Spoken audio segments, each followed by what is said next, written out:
Have boundaries, okay?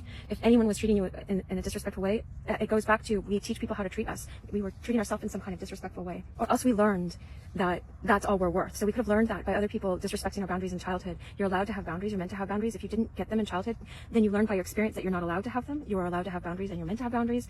And if you can't figure out what those are yet, then look at what would you give to your best friend? What would you give to your sister, your little sister, or little brother? What would you tell them to have for boundaries?